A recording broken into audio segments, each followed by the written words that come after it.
folks, Professor K here, and today we're going to learn about shape tools in Adobe Illustrator. Let's get started.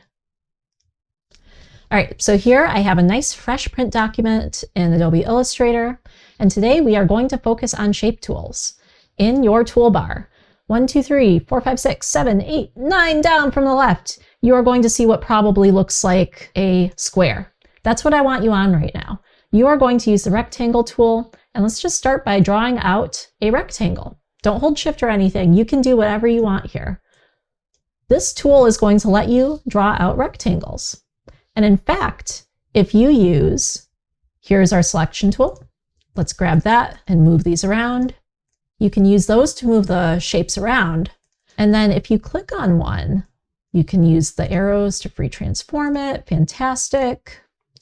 But what's this white arrow over here? This is called the direct selection tool.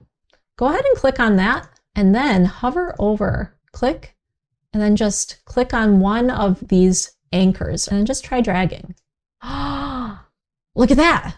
You can do whatever you want.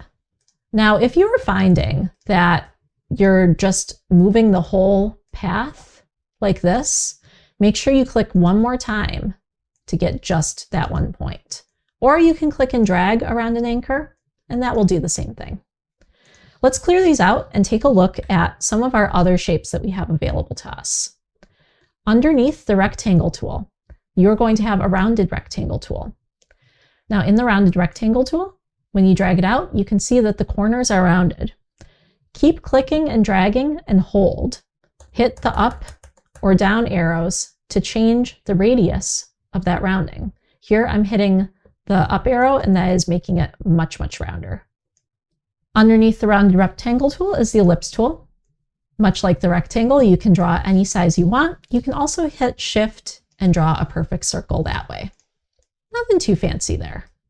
Where it really gets cool is where we start looking at the polygon and star tools. So a polygon tool has any number of sides you want. It's going to start with 6 by default. Hit the up arrow to increase the sides, hit the down arrow to decrease the sides, including to a square or even a very perfect triangle. Easy, right? Now remember, it will keep the same number of sides. Oh, you can do some really fun stuff with this. You could do like a really fun shapes exploration with this. If you click once using any shape tool, you will have the ability to control the number of sides manually. So there we go with a pentagon. Let's try with our rounded rectangle tool, clicking once, and now we can set the border radius to 5 or whatever we want. Cool beans. Finally, let's take a look at the star tool. Let's start with 5 points by default. You can up or down to get different numbers of points, just like that. If you want to change the color of a shape, remember that all you have to do is select it using the selection tool, and then go down to this little kind of square item here, double click fill, and just change the color. Easy peasy. If you want a line around the shape, that's when you're going to use stroke. So here, stroke is behind. It's the little line around. Double click that. Let's set it to something that we can see, like a nice dark blue. And ooh, that's a little hard to see there. That's because it's only 1 point.